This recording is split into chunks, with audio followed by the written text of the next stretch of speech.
Considering about MNCs and TNCs, in particular, the terms generally used MNC and TNC are often used interchangeably with the inference that they mean the same thing, but this is not entirely accurate.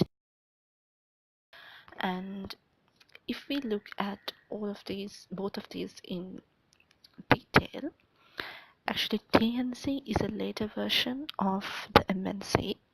Considering the timeline of TNCs, initially in 1960s, according to the early literature, international cooperation was predominantly used to describe the firms with overseas operations. The key reason why the term international cooperation was established was to distinguish between solely domestic firms and those with an international division. Within this international division, normally the functional expertise remained with domestically oriented staff, and the control tended to be highly centralized, with the key decisions tending to have a heavy national bias. In this type of organization, normally the home country nationals filled the key positions in overseas affiliates. So thereby, based on the early literature, the first version of TNCs, which was the International Corporation of 1960s, had three main features. First of all, the affiliate were filled with key positions from the home country, staff was domestic, and the decision making was centralized. Whereas during the 1970s, the term multinational corporation, MNC, became popular to reflect a changing pattern of international production. By then, the international corporate activity had actually become relatively more complex, differentiated, and arguably more decentralized, with multi-product companies and the product groups for home and foreign operations. So thereby the structure was largely multidivisional and they offered less scope for decisions that were nationally biased. Rather, there appeared more opportunity for foreign affiliates to be managed by local managers and sometimes even to accommodate local equity participation and other forms of cross-border cooperation like international subcontracting, minority affiliation, etc. Therefore, the term multinational corporation or multinational enterprise was used to portray a view of such firms, which had a common strategy and a pool of resources across their international affiliates. So thereby during 1970s, the MNCs developed, and the key features of the MNCs were that they were multidivisional firms and the affiliates were mainly filled up by local managers and controlled by them. Considering the transnational corporation, this term has become more widely used in recent years, particularly by the United Nations, which has officially adopted the terminology.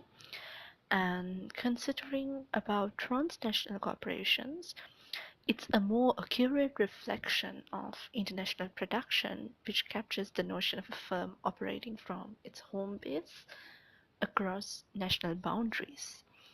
And usually, TNCs reflect a firm which has the ability to transfer their organizational structure, technology, and product ranges across countries. Thereby, it has the ability to manage, control, and develop strategies across and above national frontiers, which clearly distinguishes them from other actors in the global economy. And it's for this reason that the term transnational has been used to describe such corporations. Toyota Guinness. Most recently established companies like East India Company, Royal African Company, and the Hudson Bay Company, and others dating back to the 17th and 18th centuries, are considered to be the forerunners of the modern TNC. And considering further, this argue that the growth in the number of TNCs worldwide and in their operations has progressed steadily after the Second World War. And they argue that the increase has been very considerable since the mid 1970s. And considering the factors that have contributed to this growth of TNCs, they point out clearly that there are three key factors that have contributed to the growth of TNCs. First of all, the development in communication and transportation technologies and the organizational innovation within the companies.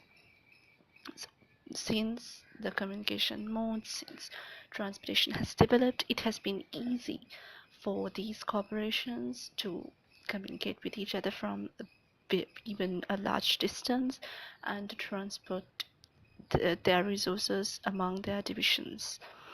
And also the organizational innovation with the latest developments in information communication technology and other latest technologies. This has provided ways for TNCs to grow more easily. Secondly, the favorable political environment after the Second World War has encouraged TNCs.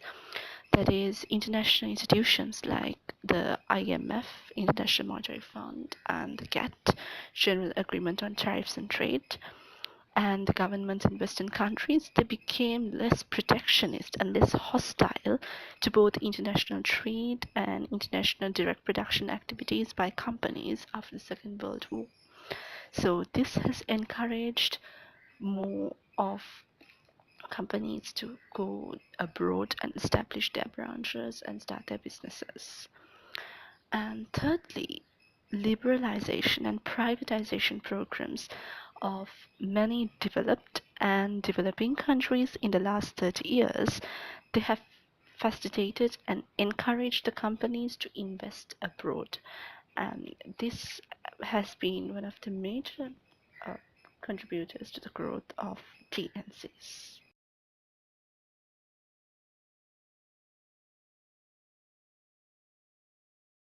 Considering about becoming a TNC, according to Ieto Gillis, the characteristic that distinguishes TNCs from other international organizations is direct production, and generally this means direct business activities abroad. So therefore, in order to engage in these direct activities, TNCs either establish affiliates abroad, and also they further acquire ownership and control of their assets. Considering about these aspects, these can be achieved only in terms of foreign direct investment. So considering about foreign direct investment also can happen in two main forms, and it is one of the main forms of international investment. Considering about foreign direct investment can take place in the form of greenfield investment and acquisitions or mergers. So if we talk about this foreign direct investment in terms of greenfield investment, this is where new affiliates are established overseas, whereas acquisition or merger is where an existing company or an existing business is purchased by another business, or an existing business is merged with another. So considering about these two aspects, when it comes to greenfield investments, this in general is where a project is built totally by another business in a foreign land. So in the case of greenfield investment, most of the scholars believe that it gives the highest degree of control for the sponsoring company in comparison to the other forms of investment, which is a positive point. And also, not only that, greenfield investments are considered to be better options than merger or acquisition, because certain developing countries, they provide a lot of encouragement for greenfield investment. The key reason is that if they provide such encouragement, although they can only get a very low return in the short run, this greenfield investment will give more economic benefits in the long run, which will enhance their local human capital.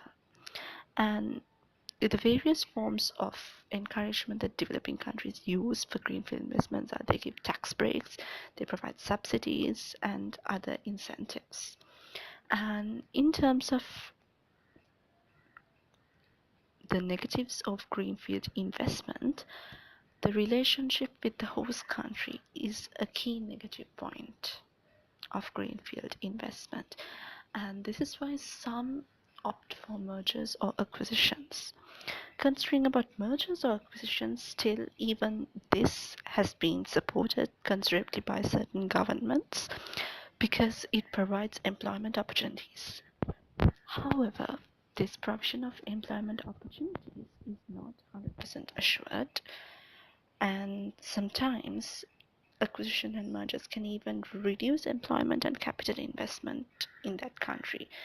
That is, if the acquisition or merger engages in asset stripping.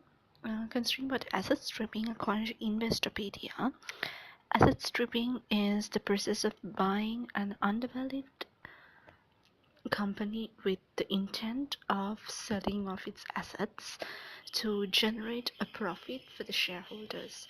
And as a result of asset stripping, dividend payment for investors could happen, and the company can become less viable, and the company can even go for bankruptcy. Is FDI the sole mode of becoming a TNC? According to Ieto Gillis, in order to become a TNC, direct production is necessary and there should be control for that purpose. When it comes to the conditions for the exercise of control, according to Ieto Gillis, the transnational corporation should have ownership of sufficient equity stake in the foreign enterprise, and also it should be able to manage strategically at a distance which normally depends on the systems of transportation and communication available, and also the internal organization of the firm. Considering these aspects in detail, the first about the ownership of sufficient equity stake, according to IMF, there should be a minimum of 10% of share ownership for the main company to be considered to have control. When it comes to control, we basically mean it in terms of equity control. But equity control necessarily doesn't lead to strategic managerial control. This is mainly in the condition where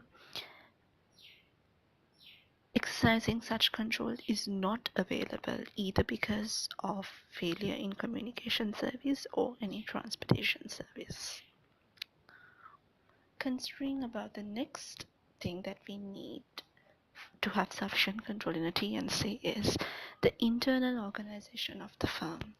The internal organization of the firm has a very long evolution, which we will consider next.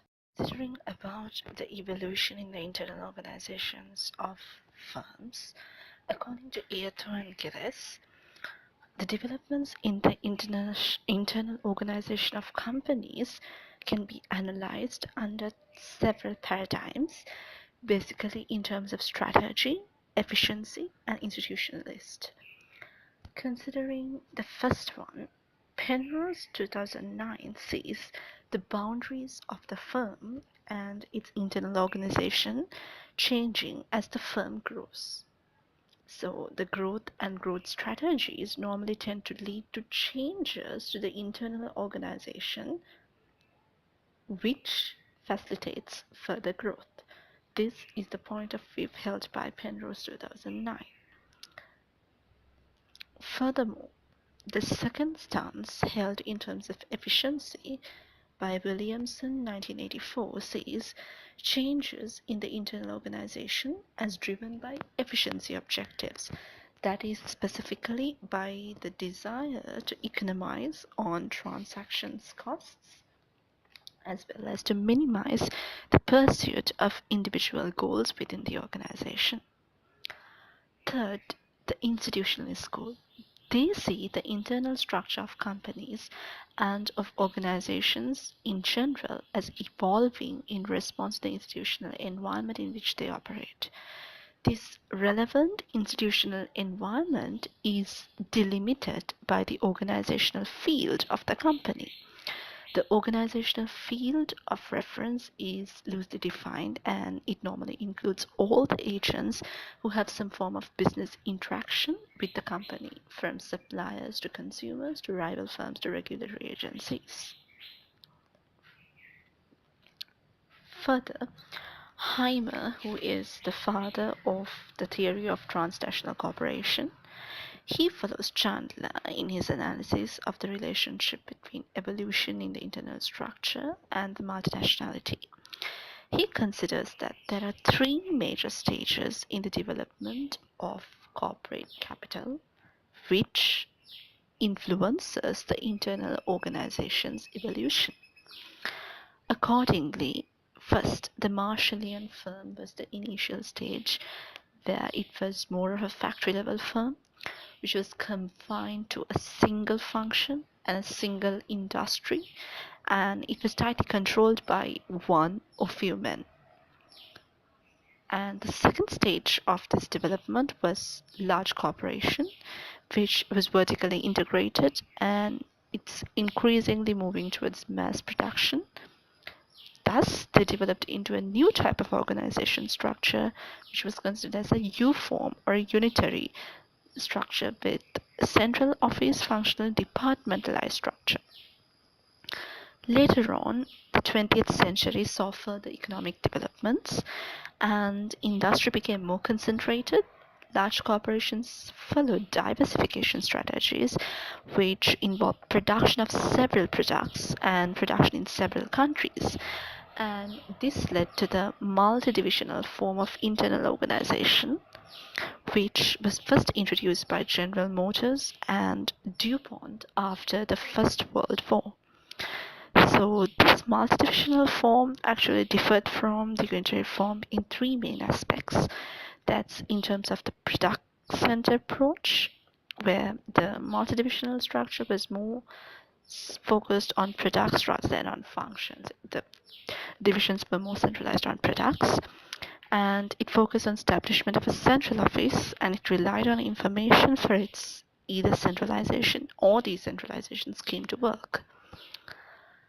Considering these aspects, parallel to the evolution of the internal organization, there also took place an evolution in the division of labor within each division and within the corporation across different countries. And growth strategies like mass production, product diversification, and internationalization led to changes in the internal organization, and this in turn brought a sharper internal division of labor. Considering on how to become a TNC, actually there are both direct modes and indirect modes of becoming a TNC. When it comes to FDI, it is one of the direct modes available. It is not the sole mode of a TNC, but it's the mainly used mode of a TNC. Considering about FDI, when it comes to international investment, it has two categories. First, the international portfolio investment. Second, the foreign direct investment. International portfolio investment is also known as international financial investment, and it is the investment which is undertaken for purely financial reasons, and therefore it is often on a short-term basis. This normally includes loans as well as equity investment. The equity share in this case is not substantial enough to give the investors control over a long-lasting interest in the management of the company they have invested in. That is the main feature which differentiates it from FDI or foreign direct investment. Other than that, portfolio investment also can be undertaken at the national or international level. However, FDI, in contrast, is a situation where the investment is large enough to give a controlling and long-term interest in the acquired company. And this type of investment is used by companies to acquire assets abroad. And the demarcation between this international portfolio and direct investment based on the criterion of control is dated back to the seminal work by the father of transnational corporation theory, Stephen Hyman, 1960. So in this case, by control, what we clearly mean is equity control. Considering further about FDI, in a country, they normally hold statistics of FDI, and we categorize it in terms of inward FDI and outward FDI. Inward FDI for a specific country is the direct investment by foreign companies into that country, whereas outward FDI is the investment abroad by the companies whose nationality is in the specific country under consideration.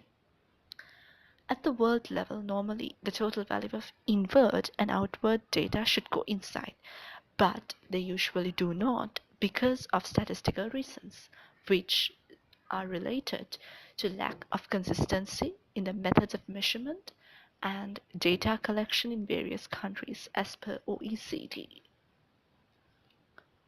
Considering further about foreign direct investment statistics record, they record that part of the investment abroad is normally funded in one of the following forms.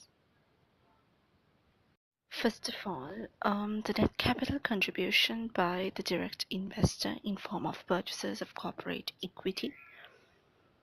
And secondly, the net lending, including short-term loans and advances by the parent company.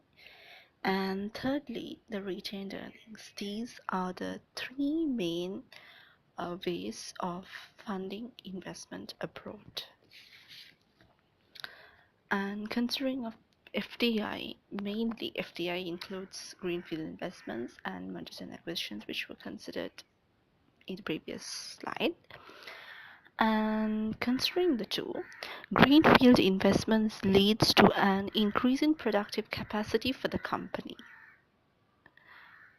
in terms of a new productive capacity. But mergers and acquisitions also increase the productive capacity, but this is being done by a change in ownership of the acquired company or a partial change. Considering about FDI, FDI is a mode for international production, or in other words, the capital injected through FDI is the essential element both in terms of capacity formation and in terms of the technology embodied in international production. But FDI is not the only injection of capital that contributes to international production. There are other alternative modalities of TNC's business operations. Considering about exports, exports are the best known mode of market penetration and sourcing across frontiers. Worldwide, international trade is still the most relevant business transaction mode across frontiers, though it's declining in relative terms. So when it comes to the activities of transnational corporations, they have a considerable impact on the volume and the pattern of international trade, which in turn impacts exporting too. So in particular, due to transnational corporations, there is an increase in intra-firm trade, which is the trade that takes place among external boundaries, but internal to the firm. Another emerging pattern of international trade due to transnational corporations is intra-industry trade, which is when part of trade results in the imports and exports by the same country of products belonging to the same industrial category. So that's mainly about exporting, which is another main way used by firms to become a TNC. Considering about franchising, In this, there's a contract which allows the franchisee to undertake business activities in a certain domain, that is, in relation to a product or a geographical territory. And the activities are to be carried on in specified ways, and they involve the use of the franchise's trademark or the design or the business formula. In this case, the key disadvantage to the franchisee is that the franchisee has to pay the financial compensation and has to bear the risks of the business.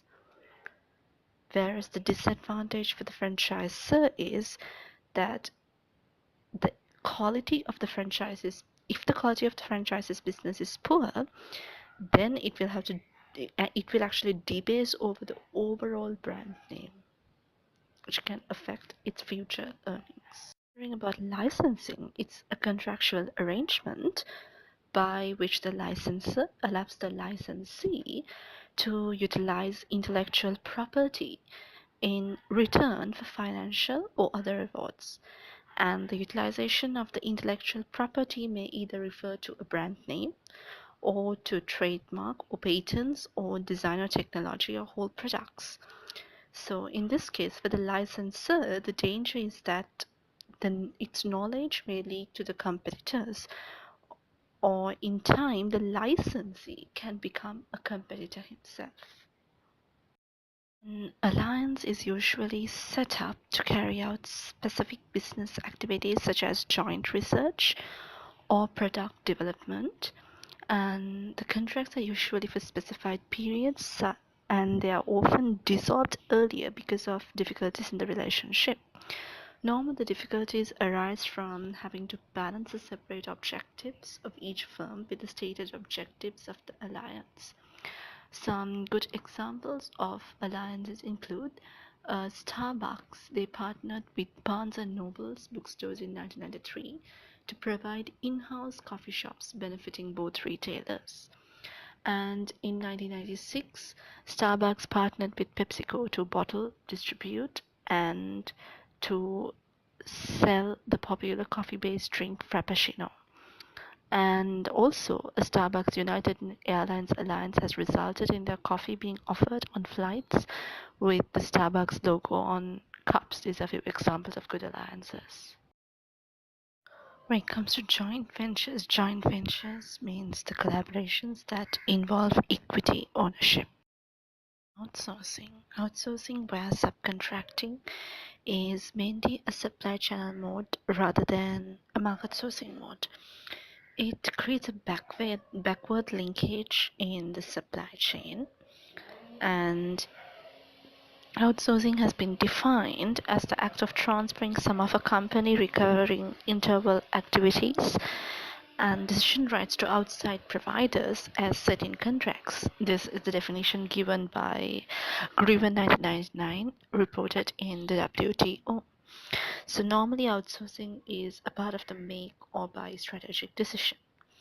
And the crucial fact is that if the contractual agreement, be it for subcontracting or licensing or franchising, leads to substantial equity ownership between the two parties located in different countries, then the value of the ownership stake is recorded under foreign direct investment. And in this case, the partnership between the two enterprises involves ownership control. However, usually no such equity arrangements take place, and therefore control exists. Considering the indirect sources or indirect modes of entry to become a TNC, first of all, the earnings from portfolio and direct investments, that is, both portfolio and direct investments gives their investors returns in the form of interest or dividends or profits. So the flow of earnings normally travels in the opposite direction to the flow of funds for the original investment, and this is one of the main ways of becoming a TNC. Second is in terms of movements of people across borders, where international business generates large movements of people across frontiers.